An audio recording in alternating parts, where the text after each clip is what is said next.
ഉണ്ണി മലയാളത്തിലെ അമ്മ സങ്കല്പങ്ങൾക്ക് നിറകുടം ചാർത്തിയ ഒരു നടിയുണ്ടായിരുന്നു, കബീർ പനുമ. കബീർ പനുമയുടെ മരണം നമ്മളെ വല്ലാതെ ദുഃഖത്തിലാഴ്ത്തുന്നു. ഞാൻ കഴിഞ്ഞ ദിവസം വീഡിയോ ഇട്ടിരുന്നു. കബീർ പനുമ അതീവ ഗുരുതരാവസ്ഥയിൽ ഹോസ്പിറ്റലിലാണ് എന്നുള്ള വിവരം ഇട്ടിരുന്നു. മലയാള സിനിമയിലെ അമ്മ സങ്കല്പങ്ങൾക്ക് അമ്മയുടെ ഒരു കരുതൽ, വാത്സല്യം, സ്നേഹം ഇതൊക്കെ നമ്മളെ കാണിച്ചു തന്നൊരു നടി കൂടിയായിരുന്നു കബീർ പനുമ. നാടകത്തിലൂടെയായിരുന്നു കബീർ പനുമയുടെ അരങ്ങേറ്റം. ഈ 20-ാം വയസ്സിൽ തന്നെ അമ്മ കഥാപാത്രങ്ങളിലൂടെ നസീറിൻ്റെയും സത്തിൻ്റെയും മധുവിൻ്റെയും അമ്മയായിട്ട് വേഷമിട്ട് തുടങ്ങി. പിന്നെ നിരവധി നായകന്മാരുടെ അമ്മയായിട്ട് കബീർ പനുമ ശോഭിച്ചു എന്നുള്ളതാണ്.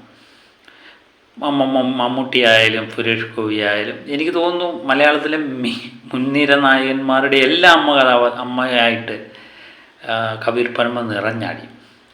പക്ഷെ പ്രേക്ഷകരുടെ മനസ്സിൽ നിറഞ്ഞു നിൽക്കുന്ന ആ അമ്മ ടച്ച്, അമ്മ മകൻ ബന്ധം എന്നുള്ളത് ലാലേട്ടനുമായിട്ട് ചേർന്ന് അഭിനയിക്കുമ്പോഴാണ്. അതൊരു വല്ലാത്ത അനുഭൂതിയായി. അവർ രണ്ടുപേരും പറഞ്ഞിട്ടുണ്ട്, അവർ രണ്ടുപേരും അഭിനയിക്കുമ്പോൾ ഉണ്ടാകുന്ന ആ മാജിക്. എൻ്റെ വീട്ടിൽ ഞാൻ എൻ്റെ അമ്മയോട് പെരുമാറുന്ന പോലെയാണ് ആ സീനുകൾ.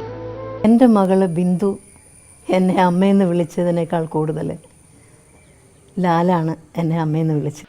ആ മാജിക്കിലൂടെയാണ് നമ്മൾ എത്രയും ഇഷ്ടപ്പെടുന്നത് അല്ലേ. ലാലേട്ടൻ തന്നെ പറയുന്നത് കേട്ടില്ലേ, അതാണ് ലാലേട്ടനും കബീർ പനുമയും പറയുന്നത്. പലപ്പോഴും എൻ്റെ മകൾ വിളിക്കുന്നതിനേക്കാൾ കൂടുതൽ പ്രാവശ്യം ലാലെന്നെ എന്നെ അമ്മേ എന്ന് വിളിച്ചിട്ടുണ്ട്. അത് നമുക്ക് അറിയാം. കബീർ പനുമ അല്ലാതെ തന്നെ പറയുന്നുണ്ട് ഇതുപോലെ. എന്താ പറയുക, പല കല്യാണത്തിനും ഒക്കെ പല ഫംഗ്ഷനും ഒക്കെ പോകുമ്പോൾ മകനെ കൊണ്ടുപോകുന്നില്ലേ എന്ന് ചോദിക്കുന്ന അമ്മമാരാണ്. അപ്പോഴും സിനിമയിലെ ലാലിൻ്റെ യഥാർത്ഥ അമ്മ തന്നെയാണ് കബീർ പനുമയെന്ന് ചിലരെങ്കിലും തെറ്റിദ്ധരിക്കാറുണ്ട് എന്നാണ് പറയുന്നത്. കാരണം അത്രമേലും മലയാളികൾ അവരെ ഇഷ്ടപ്പെട്ടിരുന്നു എന്നുള്ളതാണ്. കാരണം കബീർ പനുമ അന്നേരമൊക്കെ പറഞ്ഞു എനിക്കൊരു മകളാണ് ഉള്ളത്, അല്ല മോഹൻലാലിനെ കൊണ്ടുവന്നില്ലേ എന്ന്. അപ്പം മലയാളികൾ അത്രമേൽ ലാലിൻ്റെ അമ്മയാണ് കബീർ പനുമ എന്നുള്ള രീതിയിൽ തന്നെയാണ് കണ്ടിട്ടുള്ളത്.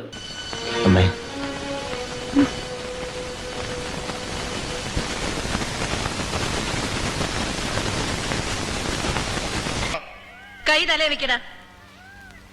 നിന്റെ തലയിലല്ല, എന്റെ തലയിൽ വെക്കേ. എന്താ ഉണ്ണി ഇത്? അമ്മയോട് ഇത്രയ്ക്ക് സ്നേഹം ഇല്ലാണ്ടായോ നിനക്ക്? കാത്തു കാത്തിരുന്ന് എന്റെ കണ്ണ് കഴിച്ചു. നോക്കിയേ, നെയ്ത്തുകാരന്റെ അടുത്ത് പറഞ്ഞ് 7 എണ്ണി വാങ്ങിച്ചതാ. ഈ നാട്ടിൽ ഗിഞ്ചമൂട ഗാന്ധാരിക്ക് പോലും ഇങ്ങനൊരു പുടവയില്ല. ഇപ്പൊ ഇങ്ങോട്ട് വന്നത് വേഗം രക്ഷപ്പെട്ടു. ഏതെങ്കിലും ഒരു നാട്ടിൽ ജീവിച്ചിരിക്കുന്നു എന്നറിഞ്ഞാൽ മാത്രം മതി ഞങ്ങൾക്ക്. അതെനിക്ക് തോന്നുന്നു കബീർ പനുമ എന്ന് കേൾക്കുമ്പം അതിനോട് കൂട്ടിച്ചേർത്ത് വെക്കുന്ന ഒരു പേര് മോഹൻലാൽ എന്ന് തന്നെയായിരിക്കും. മോഹൻലാലും കബീർ പനുമയും തിലകനും ഒക്കെ നിറഞ്ഞാടിയ കിരീടം തൊട്ട് ചെങ്കോൽ കിരീടം എന്ന് വേണ്ട മിക്കവാറും എല്ലാ സിനിമയിലും ഒരു വല്ലാത്ത വൈബും വല്ലാത്തൊരു സ്നേഹത്തിൻ്റെ, കരുതലിൻ്റെ, വാത്സല്യത്തിൻ്റെ എല്ലാം വിവിധ ഭാവങ്ങൾ ഈ കബീർ പനുമയിൽ നിറഞ്ഞാടി എന്നുള്ളത്. ഈ പേഴ്സണാലിറ്റി ടെസ്റ്റ് എന്ന് പറഞ്ഞാൽ എന്താണെന്നറിയാം? എനിക്കറിയില്ലേ. ഇവിടെ ചോദിച്ചു നോക്ക്, പറഞ്ഞുതരും. 2 ഇഡ്ഡലിയൊക്കെ കഴിക്കാല്ലേ അച്ഛാ? രാവിലെ 2 കഴിക്കാം. കിരീടം നമുക്കൊരിക്കലും മറക്കാൻ പറ്റാത്ത ചിത്രമാണ്, കിരീടവും ചെങ്കോലും ഒക്കെ അല്ലേ.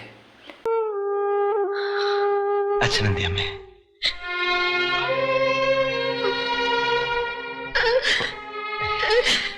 കൂടാതെ പെരുവണ്ണാപുരത്തെ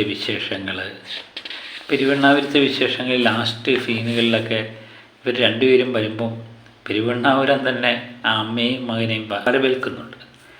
അതുപോലെ വന്ദനം, 20-ാം നൂറ്റാണ്ട്, പിന്നെ പെരുവണ്ണാപുരത്തെ വിശേഷങ്ങൾ, മിസ്റ്റർ ബ്രഹ്മചാരി, വടക്കുംനാഥൻ, ഇവിടെ സ്വർഗമാണ് എന്ന് വേണ്ട എത്രയോ ചിത്രങ്ങളിൽ അമ്മ വേഷം കിട്ടിയിരിക്കുന്നില്ലേ.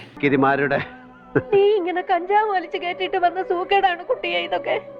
കഞ്ചാവ് വലിക്കുക കണ്ടുപിടിച്ചു തരണം, മോന് പുണ്യം കിട്ടും. തുടക്കി തുമ്പപ്പോയി കണ്ണീര്. ഇത് കണ്ടു നിൽക്കാൻ എനിക്ക് വയ്യ. ഇവനെ അയച്ചത് ആരെന്നാ താൻ വിചാരിച്ചത്? എന്റെ അപ്പനാ, എന്റെ ഗുരുവായൂരപ്പൻ. കാക്കക്കുയിലെ അമ്മയുടെ റോൾ തന്നെ അല്ലേ? അങ്ങനെ അമ്മയായിട്ട് വന്ന കാക്കക്കുയിലെ അങ്ങനെ എത്ര ചിത്രങ്ങൾ. എനിക്ക് എടുത്തു പറയാം, കിരീടവും ചെങ്കോലും അതിൽ പ്രധാനമാണ്. അതുപോലെ തന്നെ വടക്കുന്നാഥൻ എന്ന് പറയുന്ന ചിത്രത്തിലെ അമ്മവേഷം, ഇഫൈൻ അഫബ്ദുള്ളയിലെ ഉണ്ണി എന്ന് വിളിക്കുന്ന അമ്മയെ നമുക്കൊന്നും ഒരിക്കലും മറക്കാൻ പറ്റില്ല. പിന്നെ എന്താ പറയുക, അങ്ങനെ ഒത്തിരി കഥാപാത്രങ്ങൾ അമ്മയായിട്ട്, ലാലേട്ടൻ്റെ അമ്മയായിട്ട് നിറഞ്ഞു നിന്ന കവിയൂർ പൊന്നമ്മ. മലയാളത്തിൻ്റെ ഒത്തിരി അമ്മമാരെ, മലയാള സിനിമ ഒത്തിരി അമ്മമാരെ നമ്മൾ കണ്ടിട്ടുണ്ട്. കാരണം KPF ലളിതയുടെ അമ്മവേഷങ്ങൾ വ്യത്യസ്തമായിരുന്നു. അതുപോലെ പൂമാരി ചേച്ചിയുടെ അമ്മവേഷങ്ങൾ, അതുപോലെ എത്രയോ ആറന്മുള പൊന്നമ്മയായാലും പിന്നെ ഒത്തിരി അമ്മവേഷങ്ങൾ നമ്മൾ കണ്ടിട്ടുണ്ട്. പക്ഷേ കവിയൂർ പൊന്നമ്മ ലാലേട്ടൻ എന്ന് പറയുമ്പം ഒരു പ്രത്യേക ഒരു സ്നേഹമായിരുന്നു മലയാളികൾക്കെന്നും. അവരുടെ എല്ലാ ചിത്രങ്ങളും എനിക്ക് തോന്നുന്നു, ഇപ്പം ഞാൻ പറഞ്ഞ കിരീടം, വന്ദനം, 20-ാം നൂറ്റാണ്ട്, പെരുവണ്ണാപുരത്തെ വിശേഷങ്ങൾ, മിസ്റ്റർ ബ്രഹ്മചാരി, വടക്കുന്നാഥൻ, ഇവിടെ സ്വർഗമാണ്, അങ്ങനെ നിരവധി ചിത്രങ്ങളിൽ അവർ ഒന്നിച്ചതും സൂപ്പർ ഹിറ്റായി മാറുകയും ചെയ്തു. ബാബ കല്യാണിയിലെ അമ്മ, വാടക വീട്ടിൽ തിരക്കി വരുന്ന മോഹൻലാൽ, അവിടെ ഒരു അമ്മയും മകനും തമ്മിലുള്ളൊരു ബന്ധത്തിൻ്റെ കഥ തന്നെയാണ് പറഞ്ഞത്. അങ്ങനെ എത്ര കഥാപാത്രങ്ങൾ അവർ അവതരിപ്പിച്ചിരിക്കുന്നില്ലേ. പിന്നെ മമ്മൂട്ടിയുടെ അമ്മവേഷം വന്ന എനിക്ക് തോന്നുന്നു തനിയാവർത്തന എനിക്ക് വളരെ ഇഷ്ടപ്പെട്ട ഒരമ്മയായിരുന്നു. അതുപോലെ സുരേഷ് ഗോപിയുടെയും അങ്ങനെ പ്രമുഖരായ മിക്കവാറും എല്ലാ നടന്മാരുടെയും അമ്മവേഷം കെട്ടിയ നിറഞ്ഞാടിയൊരു അമ്മ തന്നെയായിരുന്നു കവിയൂർ പൊന്നമ്മ. മലയാളത്തിൻ്റെ സ്വന്തം അമ്മ എന്ന് തന്നെ നമുക്ക് വിശേഷിപ്പിക്കാം. അത്രയ്ക്ക് മലയാളികളുമായിട്ട് ചേർന്ന് നിൽക്കുന്ന അമ്മയെന്ന് പറഞ്ഞ പ്രത്യേക അനുഭൂതിയാണ് അല്ലേ. അത് പ്രത്യേകിച്ച് മലയാളികൾക്ക് അമ്മയെന്ന് പറയുന്ന ഒരു പ്രത്യേക ഒരു വാത്സല്യമാണ്, സ്നേഹമാണ്. അത് മലയാള സിനിമയിൽ നമുക്ക് കാണിച്ചു തന്നത് നമ്മുടെ കവിയൂർ പൊന്നമ്മ തന്നെയാണ്. ലാലേട്ടൻ പറഞ്ഞതുപോലെ തന്നെ അവരുടെ ജീവിതത്തിൽ ഞാൻ എൻ്റെ അമ്മയോട് എന്താണ് കാണിക്കുന്നതെന്ന് വെച്ചാൽ അത് തന്നെയാണ് കിരീടത്തിലും കവിയൂർ പൊന്നമ്മയുമായി എത്തിച്ചേരുമ്പോൾ ഉണ്ടാകുന്നത്. നമുക്ക് ഒരിക്കലും മറക്കാൻ വയ്യാത്ത രംഗങ്ങളെല്ലാം തന്നെയല്ലേ. ആ രാമായണം വായിച്ചു കൊടുത്തിട്ട് അർത്ഥം പറയുന്നത് ഒക്കെ അത് കിരീടത്തിലേക്ക് മാസ്റ്റർ പീസ് സാധനമാണെന്ന് തോന്നുന്നു. എന്തിനാ ഭഗവാന്റെ കണ്ണ് നിറഞ്ഞു? ഭഗവാന്റെ കണ്ണി പൊടി പോയതുകൊണ്ട്. എന്റെ അമ്മ, ഞാൻ വായിക്കുന്ന അമ്മ ശ്രദ്ധിക്കുന്നില്ലേ? അമ്മേ, വെരി സോറി, ഇന്നലെ ഡോസ് അല്പം കൂടി പോയി. ഇത് അമ്മയെ കൊണ്ട് ഞാൻ സത്യം ചെയ്യുന്നു. കേക്കണം അമ്മേ. മൂപ്പര് വന്ന് കേറിയപ്പോ അവര് 2 ഡയലോഗ് പറഞ്ഞത് ഞാൻ നേരത്തെ വായിച്ചില്ലേ? മുള്ളു വെച്ചത് ഒരുതരം അമ്മായിയമ്മ കുശുമ്പ് പോലത്തെ പാവം. പക്ഷേ എല്ലാ കുടുംബത്തിലും അങ്ങനെയൊക്കെ നമ്മുടെ മുടികളിൽ തഴുകുന്ന അമ്മ നമ്മൾ രാമായണം വായിച്ചു കൊടുക്കും. അത് നമ്മുടെ ജീവിതത്തിൻ്റെ ഒരു ഏട് തന്നെയാണ് അവിടെ പകർത്തി വെച്ചത്. അതാണ് ഈ കിരീടവും ചെങ്കോലും എന്നൊക്കെയുള്ള സിനിമകളിൽ നമ്മൾ കൂടുതൽ ആ പടവുമായി അടുത്ത് നിൽക്കുന്നത്. മനുഷ്യ ജീവിതമായിരുന്നു, ജീവൻ തന്നെയായിരുന്നു അവിടെ കാണിച്ചത്.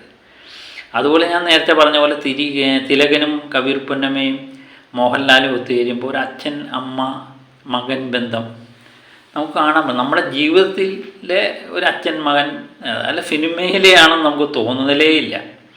അത്രമേൽ അവർ ഇഴുകിച്ചേർന്ന് തന്നെയാണ് അവതരിപ്പിക്കുന്നത്.